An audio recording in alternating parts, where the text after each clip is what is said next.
ओम नमः शिवाय। जय श्री हरि।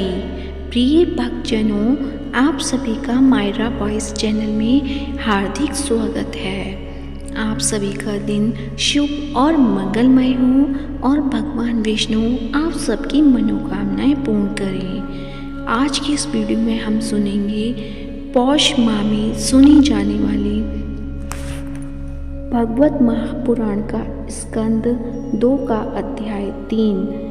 तो उसका शुभारंभ करने से पहले सुनते हैं गणेश भगवान की एक कहानी। तो प्रेम से बोलिए गणेश भगवान की जय हो। एक समय की बात है, एक भाई बहन रहते थे। बहन का नियम था कि वह अपने भाई का चेहरा देख के ही खाना खाती थी। हर रोज वह सुबह उठती थी और जल्दी जल्दी सारा काम करके अपने भाई का मुंह देखने के लिए उसके घर जाती थी। एक दिन रास्ते में एक पीपल के नीचे गणेश जी की मूर्ति रखी थी। उसने भगवान के सामने हाथ जोड़कर कहा कि मेरे जैसा अमर सुहाग और मेरे जैसा अमर पियर सबको दीजिए। यह कहकर वह आगे बढ़ जाती थी। जंगल के झाड़ियों के कांटे उसके पैरों में चुभा करते जाते थे।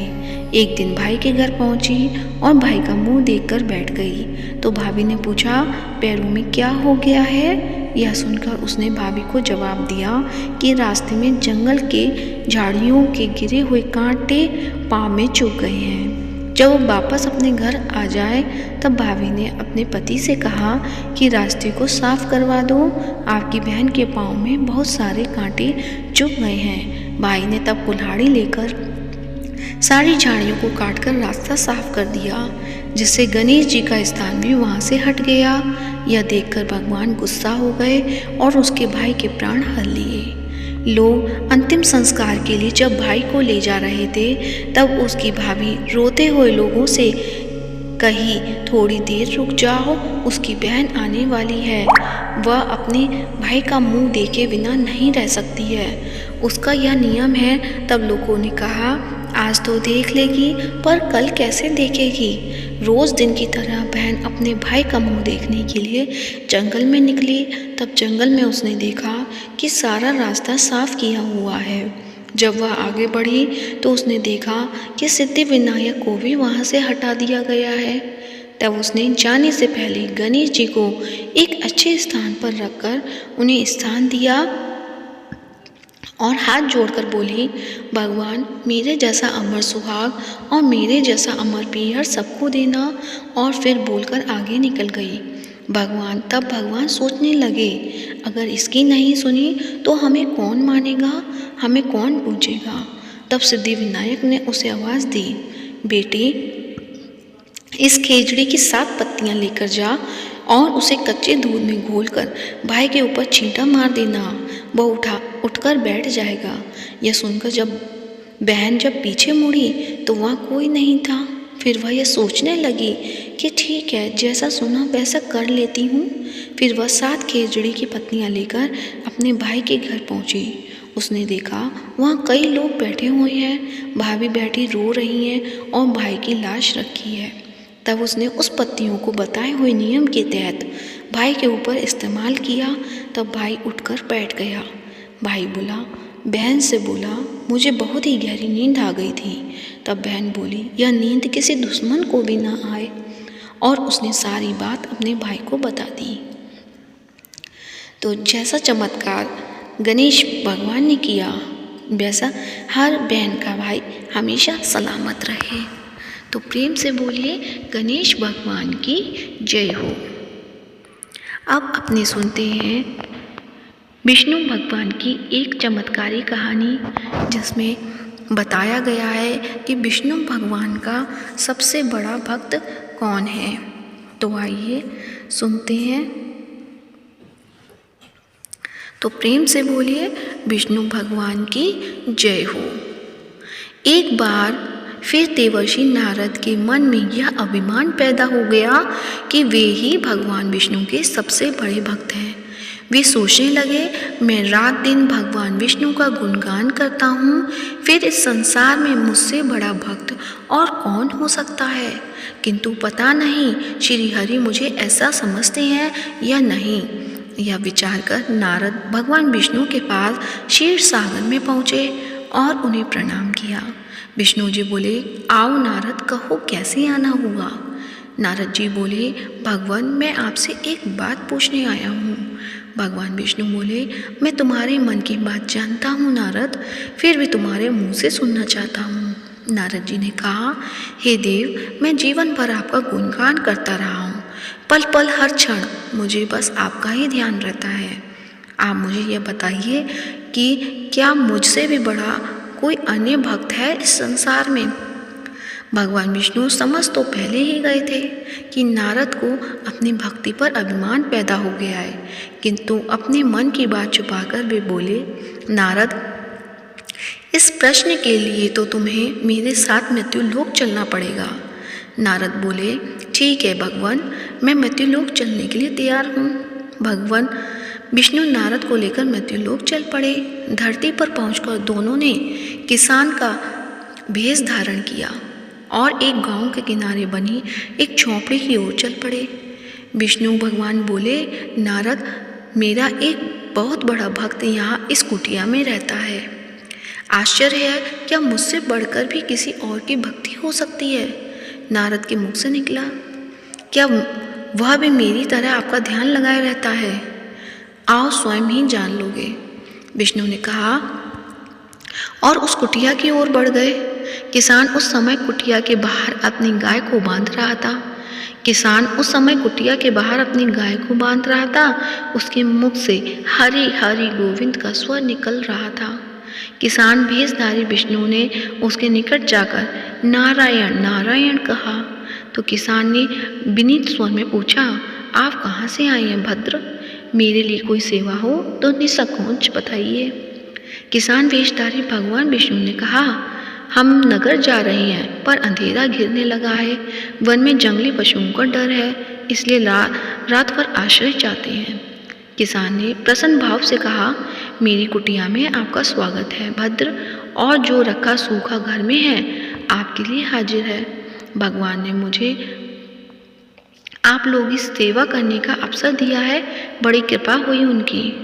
बाहर दालान ने एक खटिया पर दोनों को बिठाकर किसान अंदर गया और अपनी पत्नी से कहा, देवी, 2 अतिथि आए हैं। किसान की पत्नी उस समय अपने बच्चों को भोजन परोस रही थी। धीरे से आटे का बर्तन दिखती हुई बोली, घर में इतना सही आटा है और ये बच्चे और भोजन मांग रहे हैं। किसान बोला, कोई बात नहीं, हम अतिथियों को भर पेट भोजन कराएंगे। तुम बच्चों को आज कांजी बनाकर पिला देना। नारद और भगवान विष्णु ने उन दोनों का सारा वार्तालाप सुना। फिर वे परीक्षा लेने के लिए भोजन की थाली पर बैठ गए। जब दोनों भर पेट भोजन कर चुके तो नारद सोचने लगे कि यह सीधा साधा गृहस्थ भगवान का सबसे बड़ा भक्त कैसे हो सकता है। उधर श्री हरि ने किसान से और भोजन लाने की फरमाइश कर दी। बोले, मेरा पेट अभी नहीं भरा, क्या और भोजन मिलेगा? किसान रसोई घर में गया और जाकर पत्नी से पूछा, कुछ और भोजन बचा है क्या? पत्नी बोली, बच्चों के लिए कांजी बनाई है, बस वही शेष है। विष्णु और नारद वही भी पी गए। किसान और उसके परिवार को भूखे ही सोना पड़ा। भूखे बच्चे माँ का आंचल थाम कह उठे, माँ, नींद नहीं आ रही है, मुझे बड़े जोर की भूख लगी है। पिताजी ने उन अतिथियों को कांजी भी क्यों पिला दी? किसान ने बच्चे के सिर पर हाथ फेरते हुए कहा, अतिथि को भोजन कराना स्वयं विष्णु भगवान को भोग लगाने के समान है बेटा। बाहर दालान में दोनों अतिथि अलग अलग बिस्तरों पर लेटे हुए थे। भगवान विष्णु ने कहा, तुमने सुना नारद, किसान और उसके परिवार को भोजन नहीं मिला, फिर भी वह मेरे गुण गाए रहे हैं। यह तो कुछ भी नहीं है, मैंने तो कई दिनों तक भूखे रहकर आपका स्मरण किया है। अगले दिन सुबह उन्होंने देखा कि किसान भगवान विष्णु की मूर्ति के सामने कह रहा था, गोविंद हरि हरि। तुम सदा मेरे मन में बसे रहो, बस मुझे कुछ और नहीं चाहिए। फिर दोनों अतिथियों से बोला, हरि की बड़ी कृपा है, वही जग का रखवाला है। प्रभु की दया से रात को कोई कष्ट तो नहीं हुआ। जब तक आपका जी चाहे तब तक आप दोनों यहाँ रहें। मैं खेत पर जा रहा हूँ। किसान वेशधारी श्री हरि बोले, हम भी तुम्हारे साथ चलेंगे, यदि तुम्हें कोई आपत्ति ना हो तो। नारद और विष्णु भगवान किसान के साथ उसके खेत पर गए। किसान बोला, यही है अपना खेत, अब मैं अपना काम करूँगा। गोविंद हरि हरि। नारद बोले, तुम तो सत्पुरुष हो, भगवान के बड़े भक्त हो, हर घड़ी उनका नाम लेते रहते हो। किसान बोला, अरे कहाँ, काम से जब भी थोड़ा बहुत समय मिलता है तभी उनका नाम लेता हूँ। नारद ने पूछा, कब कब मिलता है समय? किसान बोला, सुबह उठता हूँ तब, रात को सोता हूँ तब, और दिन में जब भी काम से समय मिल जाए तब। ओह समझा, नारद के मुख से निकला। दोनों जब किसान से विदा लेकर चले तो नारद ने व्यंग्यात्मक स्वर में कहा, आपने सुना भगवान, वह सुबह शाम 2 बार ही आपका स्मरण करता है, जबकि मैं हर समय ध्यान करता हूँ, फिर भी आप उसे महान भक्त बताते हैं। नारद की बात सुनकर श्री हरि चुप रहे, किंतु मन ही मन उन्होंने कहा, कारण भी जान जाओगे नारद। विष्णु ने एक कलश को तेल से लबालब भरकर नारद को दे दिया और बोले, नारद इसे अपने सिर पर रखकर बिना हाथ लगाए सामने वाली पहाड़ी तक ले चलो। ध्यान रहे इस कलश में रखे तेल की एक एक बूंद भी जमीन पर गिरने न पाए। नारद बोले, यह कार्य सहज तो नहीं है। यह कहकर नारद ने कलश सिर पर रख लिया और पहाड़ी की ओर चल दिए। नारद पहाड़ी तक गए और लौट आए। विष्णु बोले, लौट आए नारद? ठीक है, अब ये बताओ कि इतनी दूर जाने और आने में तुम्हें कितनी बार मेरा स्मरण किया? नारद बोले, एक बार भी नहीं भगवान। करता भी कैसे? मेरा सारा ध्यान तो तेल और कलश की तरफ लगा हुआ था। श्री हरि बोले, तब तुम ही सोचो, वह किसान दिन भर कठिन परिश्रम करता है, फिर भी 2-4 बार मेरा स्मरण जरूर करता है, और तुम एक बार भी मेरा स्मरण नहीं कर पाए। विष्णु की बात सुनकर नारद के अंत चक्षु खुल गए। वह श्री हरि के चरणों में गिरकर बोले, मान गया प्रभु, जो संसार के झंझटों में रहकर भी आपका स्मरण करते हैं वे ही सबसे बड़े भक्त हैं। तो प्रेम से बोलिए, विष्णु भगवान की जय हो। विष्णु भगवान के सबसे बड़े भक्त की जय हो। अब सुनते हैं भागवत महापुराण का स्कंद अध्याय 2 का अध्याय। श्री सुखदेव जी ने कहा, परीक्षित, तुमने मुझसे जो पूछा था, मरते समय बुद्धिमान मनुष्य को क्या करना चाहिए, उसका उत्तर मैंने तुम्हें दे दिया। जो ब्रह्म तेज का इच्छुक हो वह बृहस्पति की, जिसे इंद्रिय की विशेष शक्ति की कामना हो वह इंद्रिय की, और जिसे संतान की लालसा हो वह प्रजापतियों की उपासना करे। जिसे लक्ष्मी चाहिए वह माया देवी की, जिसे तेज चाहिए वह अग्नि की, जिसे धन चाहिए वह वसुओं की, और जिस प्रभावशाली पुरुष को वीरता की चाह हो उसे रुद्रों की उपासना करनी चाहिए। जिसे बहुत अन्न प्राप्त करने की इच्छा हो वह आदित्य का, जिसे स्वर्ग की कामना हो वह अदिति के पुत्र देवताओं का, जिसे राज्य की अभिलाषा हो वह विश्व देवों का, और जो प्रजा को अपने अनुकूल बनाने की इच्छा रखता हो उसे साध्य देवताओं का आराधना करना चाहिए। आयु की इच्छा से अश्विनी कुमारों का, पुष्टि की इच्छा से पृथ्वी का, और प्रतिष्ठा की चाह हो तो लोक माता पृथ्वी और आकाश का सेवन करना चाहिए। सौंदर्य चार में गंधर्वों की पत्नी की प्राप्ति के लिए उर्वशी, अप्सराओं की, और उसका स्वामी बनने के लिए ब्रह्मा की आराधना करनी चाहिए। जिसे यश की इच्छा हो वह यज्ञ पुरुष की, जिसे खजाने की लालसा हो वह रुक्मणी की, वरुण की, विद्या प्राप्त करने की आकांक्षा हो तो भगवान शंकर की, और पति पत्नी में परस्पर प्रेम बनाए रखने के लिए पार्वती जी की उपासना करनी चाहिए। धन उपार्जन करने के लिए विष्णु भगवान की, वंश परंपरा की रक्षा करने के लिए, पितरों की बाधाओं से बचने के लिए, यक्षों की, और बलवान होने के लिए मरुद गणों की आराधना करनी चाहिए। राज्य के लिए मनवंतरों के अधिपति देवों को, अविचारक के लिए निश्चितिकों, भोगों के लिए चंद्रमा को, और निष्कामता प्राप्त करने के लिए परम पुरुष नारायण को भजना चाहिए। और जो बुद्धिमान पुरुष है वह चाहे निष्काम हो, समस्त कामनाओं के युक्त हो अथवा मोक्ष चाहता हो, उसे तो तीव्र भक्ति योग के द्वारा केवल पुरुषोत्तम भगवान की आराधना करनी चाहिए।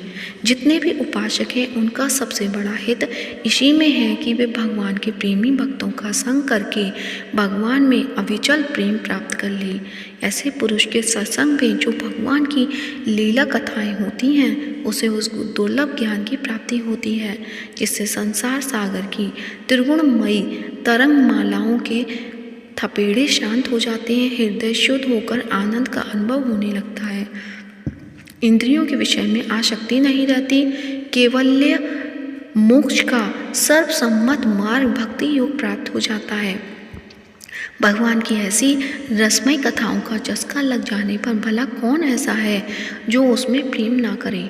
शौनका जी ने कहा, सूजी राजा परीक्षित ने सुखदेव जी की यह बात सुनकर उनसे और क्या पूछा, वे तो सर्वज्ञ होने के साथ ही मधुर वर्णन करने में बड़े ही निपुण हैं। सोचिए, आप तो सब कुछ जानते हैं, हम लोग उनकी वह बातचीत बड़े प्रेम से सुनना चाहते हैं। आप कृपा करके अवश्य सुनाइए, क्योंकि संतों की सभा में ऐसी ही बातें होती हैं जिनका पर्यवसान भगवान की रसमय लीला कथाओं में ही होता है।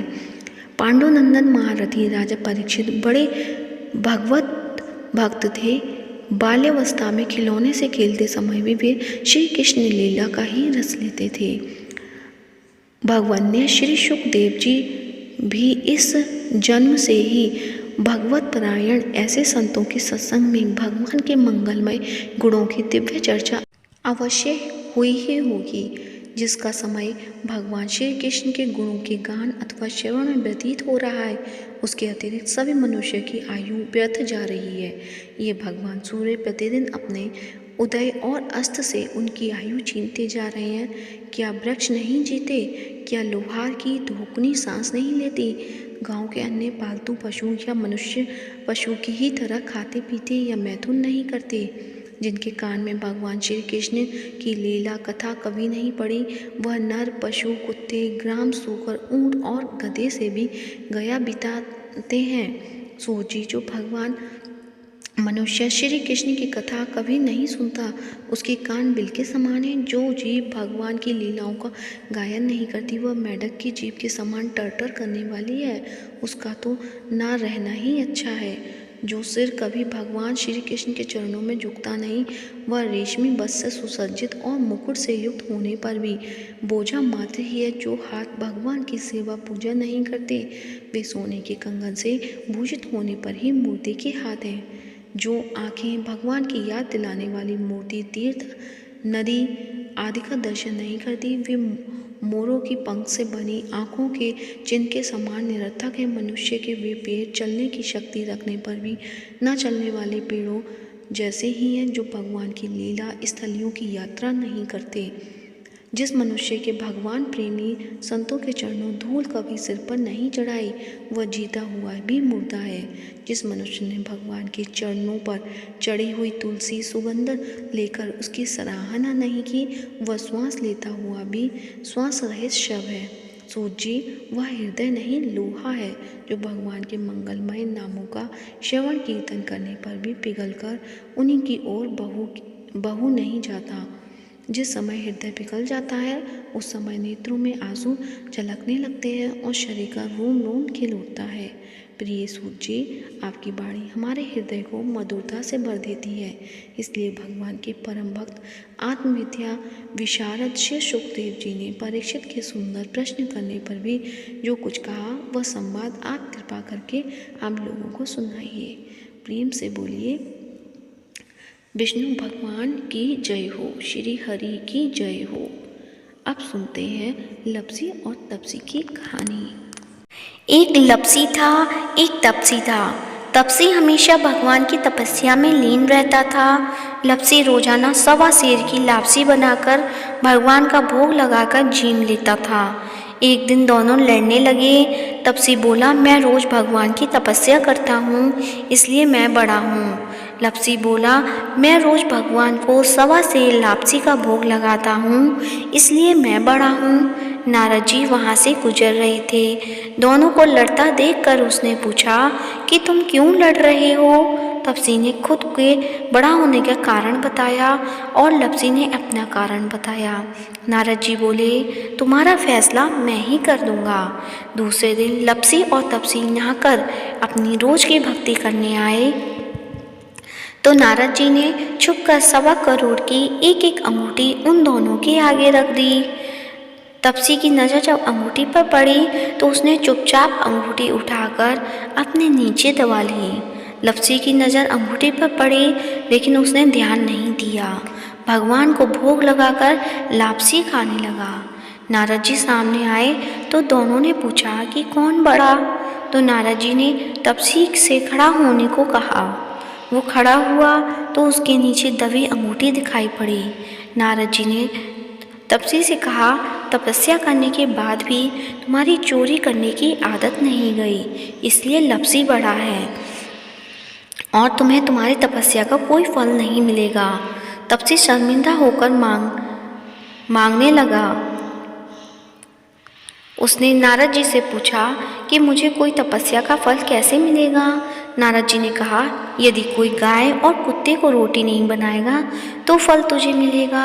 यदि कोई ब्राह्मण को भोजन करवाकर दक्षिणा नहीं देगा तो फल तुझे मिलेगा। यदि कोई साड़ी के साथ ब्लाउज नहीं देगा तो फल तुझे मिलेगा। यदि कोई दिए से दिया जलाएगा तो फल तुझे मिलेगा। यदि कोई सारी कहानी सुने लेकिन तुम्हारी कहानी नहीं सुने तो फल तुझे मिलेगा। उसी दिन से हर व्रत कथा कहानी के साथ लपसी और तपसी की कहानी भी सुनी और कही जाती है। तो प्रेम से बोलिए, लपसी और तपसी की जय हो। लपसी और तपसी को अपनी अपनी तपस्या का फल मिले और हमें हमारी पूजा का हमें फल मिले। तो प्रेम से बोलिए, भगवान विष्णु की जय हो। अगर यदि आज की वीडियो अच्छी लगी है तो वीडियो को लाइक करें, साथ ही ज़्यादा से ज़्यादा शेयर करें और साथ ही मायरा वॉइस चैनल को सब्सक्राइब करें और कमेंट बॉक्स में सूर्य भगवान की जय हो या भगवान श्री हरि की जय हो अवश्य लिखें। धन्यवाद। आप सभी का दिन शुभ और मंगलमय हो।